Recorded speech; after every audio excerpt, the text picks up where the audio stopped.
सर्वभूतस्थितं यो मां भजत्येकत्वमास्थितः सर्वथा वर्तमानोऽपि स योगी मयि वर्तते। जो योगी मुझे तथा परमात्मा को भिन्न जानते हुए परमात्मा की भक्ति पूर्वक सेवा करता है, वह हर प्रकार से मुझ में स्थित रहता है। हर हर महादेव। योगेश्वर श्री कृष्ण जी की इस श्लोक के माध्यम से कही गई बात को अपनी तुच्छ बुद्धि के अनुसार समझने की कोशिश करते हैं। पर उससे पहले मित्रों, अगर आपने अभी तक इस चैनल को सब्सक्राइब नहीं किया है तो सब्सक्राइब भी अवश्य कर लें। चलिए अपने विषय पर आते हैं। पिछले श्लोक में श्री कृष्ण जी ने बताया था कि मुझे जो सर्वत्र देखता है, सब कुछ मुझ में देखता है, उसके लिए ना तो मैं कभी अदृश्य होता हूँ और ना वो मेरे लिए अदृश्य होता है। उसी बात को कंटिन्यू करते हुए श्री कृष्ण जी अर्जुन को इस श्लोक में कहते हैं, जो योगी परमात्मा का ध्यान करता है वह अपने अंतःकरण में कृष्ण के पूर्ण रूप में शंख, चक्र, गदा तथा कमल पुष्प धारण किए चतुर्भुज विष्णु रूप के दर्शन करता है। श्री कृष्ण कहते हैं कि योगी को यह जानना चाहिए कि विष्णु कृष्ण से भिन्न नहीं है। परमात्मा रूप में कृष्ण जन जन के हृदय में स्थित है। यही नहीं, गूढ़ बात को समझिए। असंख्य जीवों के हृदय में स्थित असंख्य परमात्माओं में कोई अंतर नहीं है। मित्रों, ना ही कृष्ण जी की दिव्य प्रेमा भक्ति में निरंतर व्यस्त व्यक्ति तथा परमात्मा के ध्यान में स्थित एक पूर्ण योगी, उनके बीच में कोई अंतर नहीं है। मित्रों, कृष्ण भावनामृत होना वह अवस्था होती है जिसमें योगी सदैव कृष्ण में ही स्थित रहता है, भले ही वह इस भौतिक जगत में विभिन्न कार्यों में व्यस्त क्यों ना हो। कभी कभी हमें उन्हें देखकर ये भ्रम हो जाता है कि ये संसारिक कार्यों में लगा हुआ है, कैसा है ये साधु, कैसा है ये कृष्ण भक्त।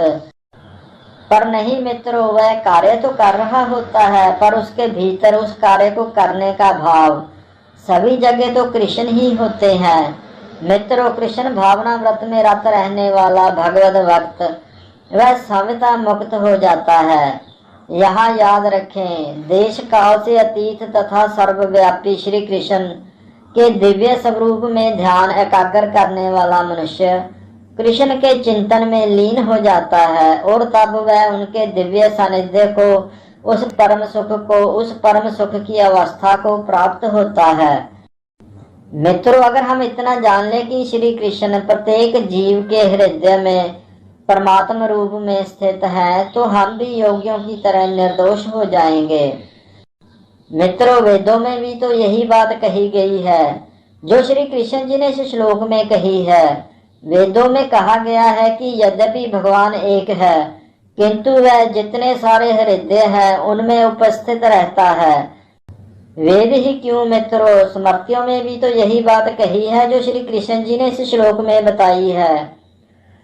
स्मृति शास्त्र का कथन है कि विष्णु एक हैं, फिर भी वे सर्वव्यापी हैं। एक रूप होते हुए भी वे अपनी अचिंत्य भक्ति से सर्वत्र उपस्थित रहते हैं। जिस प्रकार सूर्य एक ही समय अनेक स्थानों में स्थित दिखता है, मित्रों, सूर्य एक ही समय अनेक स्थानों में दिखता है। मित्रों, परमात्मा एक में अनेक, अनेक में एक, हर प्राणी में वही, हर जीव में वो परमात्मा और वो जीव परमात्मा का अंश। फिर इस सत्य को मान ही लेना चाहिए कि श्री कृष्ण ही परमात्मा है। जो योगी मुझे तथा परमात्मा को अभिन्न जानते हुए परमात्मा को भजता है, वह हर प्रकार से श्री कृष्ण में ही स्थित रहता है। अंत में मित्रों, वीडियो और इनका कंटेंट ठीक लग रहा हो तो वीडियो को लाइक और शेयर अवश्य करें। अगर चैनल को अभी तक सब्सक्राइब नहीं किया है तो सब्सक्राइब भी अवश्य कर लें। हर हर महादेव। सर्वभूतस्थितं यो मां भजत्येकत्वमास्थितः सर्वथा वर्तमानोऽपि स योगी योगी मयि वर्तते